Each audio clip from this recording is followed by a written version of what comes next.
Assalamualaikum warahmatullahi wabarakatuh. Salam sejahtera Sobat Power Energy. Ini adalah vlog pertama saya yang akan membahas tentang energi yang saya dapat dari guru-guru saya, referensi dari teman-teman saya, dan juga dari guru internasional kita yaitu Mbah Google. Tanpa basa-basi, mari kita bahas apa itu energi.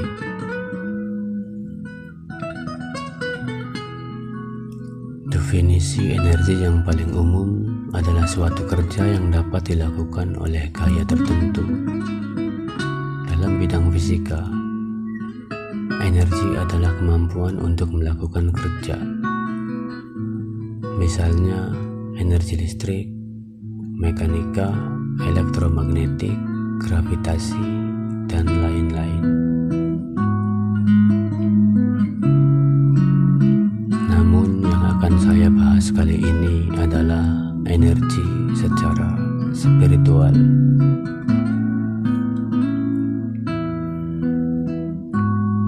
Energi spiritual adalah suatu tenaga, kekuatan jiwa yang kuat dalam diri seseorang, yang dengan adanya kekuatan jiwa itu ia dapat melakukan semua aksi dan aktivitasnya.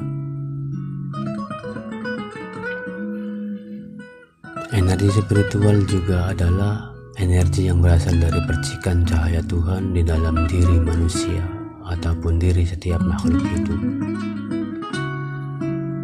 Energi spiritual adalah energi terpenting yang ada. Ini adalah energi yang sepenuhnya ilmiah, tetapi belum atau masih bertentangan dengan pemahaman ilmiah. Energi ini adalah energi kehidupan yang universal atau energi kekuatan hidup. Energi ini mengalir melalui segala sesuatu seperti hewan, manusia, tumbuhan, dan semua makhluk hidup. Bahkan benda mati seperti kayu, air, logam, batu, dan lain-lain juga memiliki energi. Dan itu ada di mana-mana mengisi ruang jagat raya ini. Energi ini memiliki banyak nama. Sepanjang sejarah, para praktisi menemukan berbagai cara untuk memanfaatkan energi kehidupan yang universal ini. Pendekatan mereka pun beragam karena tergantung budaya dan agama tempat mereka dilahirkan. Energi spiritual ini dalam bahasa Mandarin atau orang-orang Cina menyebutnya Qi atau Qi. Orang Jepang juga menyebutnya Qi. Sedang dalam bahasa Sanskerta disebut prana. Orang Yunani menyebutnya pneuma. Orang Polinesia menyebutnya mana. Orang-orang Barat menyebutnya energi, ether, dan lain sebagainya. Masih banyak penyebutan istilah untuk energi ini. Bahkan penyebutan nama-nama umum kepada energi ini bisa bertabrakan atau menjadi double penyebutannya, atau merupakan penamaan salah satu varian energi yang lebih khusus.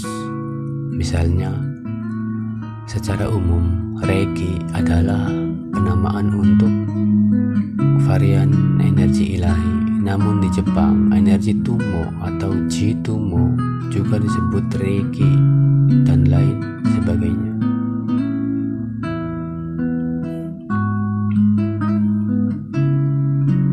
Dalam dunia spiritual, banyak sekali macam-macam atau varian dari energi ini. Misalnya, energi ilahi, Reiki, cakra ilahi, Tumo atau Jitumo, cakra 14G, kundalini, prana, dan masih banyak lagi. Namun hanya itu saja yang akan saya sebutkan dan akan saya bahas nantinya.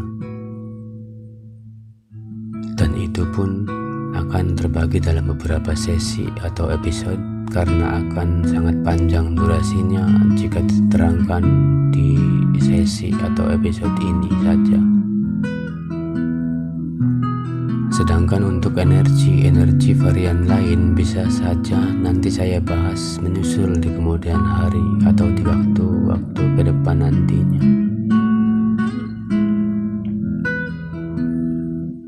Saya akan membahas masing-masing dari varian energi tadi, namun hanya secara garis besarnya saja. Dan akan lebih detailnya nanti di masing-masing sesi supaya tidak kepanjangan durasinya. Kita mulai saja pembahasan yang pertama, yaitu varian energi ilahi. Energi ilahi adalah energi dengan frekuensi yang super duper halus dan tajam dari dimensi ketuhanan. Energi ilahi sangat sesuai dan efektif digunakan dalam proses terapi atau perawatan apapun, baik jenis penyakit medis maupun non-medis, karena sifatnya yang sangat halus dan tajam mampu menembus ke semua sel-sel tubuh serta semua lapisan tubuh, aura, dan semua kehidupan. Selain itu, energi ilahi juga sangat penting dalam proses peningkatan kesadaran spiritual, yaitu usaha mengenal hakikat diri, alam, dan Tuhan. Bahkan, semua ritual agama dan spiritual tujuan sebenarnya adalah mencari jalan untuk mengakses energi ilahi yang sangat besar manfaatnya.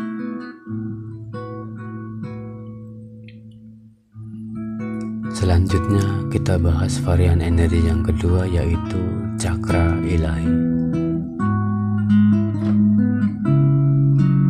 Cakra ilahi ini adalah cakra yang berada di atas cakra mahkota. Jumlah cakra ilahi ini sangat banyak, bahkan lebih banyak lagi, dari tak terhingga, pangkat tak terhingga. Yang termudah dengan menyebut cakra ilahi teratas adalah dengan sebutan cakra ilahi tertinggi. Namun ada yang mengatakan cakra ilahi ini tidak ada, karena cakra di atas cakra mahkota adalah merupakan cakra mayor ke-8 dan cakra ke-9 lanjutan dari cakra-cakra mayor yang ada di tubuh manusia yang berjumlah 7. Namun untuk saya pribadi, saya mempelajari cakra ilahi ini dari guru saya. Untuk lebih jelasnya nanti kita bahas pada sesi pembahasan cakra ilahi.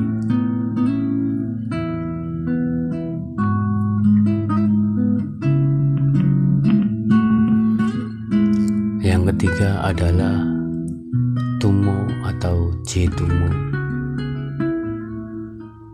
yang berarti api sakti atau api suci atau energi panas dan gairah dalam tradisi Buddha Tibet.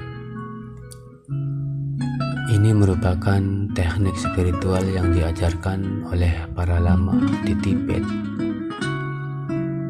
Sebenarnya Tumo dalam bahasa Tibet bukan berarti panas atau hangat, tetapi menunjuk pada sebuah teknik mistik dan energi yang dihasilkannya bukan pertama-tama untuk menghangatkan tubuh praktisi Tumo, melainkan untuk usaha-usaha pencapaian kesempurnaan rohani.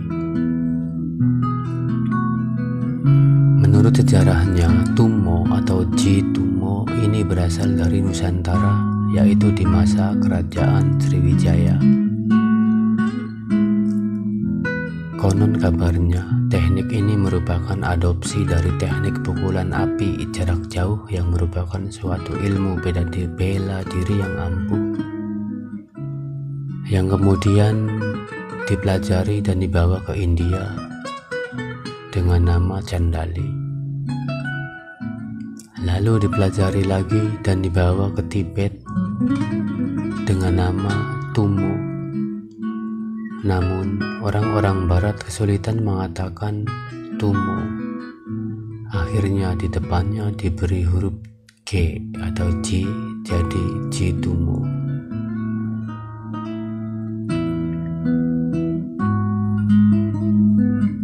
Sekarang kita bahas varian keempat, yaitu Cakra 14Ji, atau biasa ditulis dengan huruf C14CHI. Cakra 14Ji adalah merupakan bagian atau cabang dari ilmu energi ilahi. Namun energinya lebih halus dan lebih cerdas dalam penggunaannya. Manfaatnya pun sangat banyak, sama seperti varian energi lain yang kita bahas. Kita lanjut bahas selanjutnya, yaitu energi Kundalini. Kundalini adalah energi spiritual yang sangat kuat yang melingkar di dasar tulang belakang tiap-tiap manusia. Energi ini masih tersembunyi, tertidur sampai Anda membangkitkannya atau membangunkannya. Setelah energi ini terbangun, memungkinkan seseorang untuk mengakses keadaan atau kesadaran jauh melampaui persepsi manusia normal. Melalui perjalanan transformasi untuk menerobos keterbatasan diri, menghilangkan sumbatan, dan memberdayakan Anda untuk akhirnya mencapai aspek pencerahan tertinggi. Kundalini merupakan energi murni atau suci yang merupakan kekuatan ruh kita sendiri. Manfaatnya pun sangat besar bagi orang-orang. Energi ini baiknya hanya digunakan untuk keperluan pribadi dan healing penyembuhan diri sendiri. Untuk healing orang lain bisa gunakan energi lain, tinggal pilih mau pakai varian yang mana. Sebab penggunaan energi Kundalini berhubungan dengan karma orang yang kita healing. Anda tidak akan mau menanggung beban karma orang lain, bukan?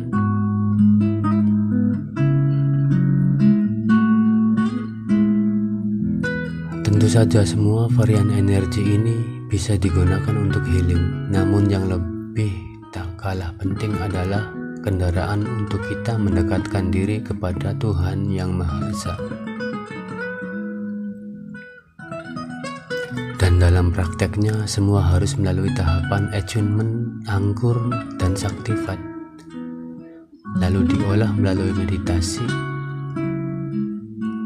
Ada juga yang tidak melalui tahapan-tahapan tadi. Walaupun secara energi adalah sama, namun orangnya tidak merasa dan tidak tahu tentang energi, dan itu pun jarang sekali orang yang bisa seperti itu. Tapi memang tidak menutup kemungkinan ada saja, namun jumlahnya sedikit dibanding orang yang sengaja belajar energi. Berikutnya kita akan bahas meditasi. Bagaimana menurut hukum Islam, juga tentang pengalaman spiritual, mimpi-mimpi yang menjadi petunjuk, lepasnya sukma saat meditasi, dan berada di dimensi lain, peringatan-peringatan melalui mimpi, pengalaman tersedot ke dimensi lain, dan masih banyak lagi yang akan kita bahas. Saya bicara di sini sebagai siswa yang sedang belajar, bukan sebagai guru atau mentor. Jadi bagi teman-teman yang sedang belajar atau baru mulai akan belajar, mari sama-sama belajar. Tetap stay tune, klik like dan subscribe.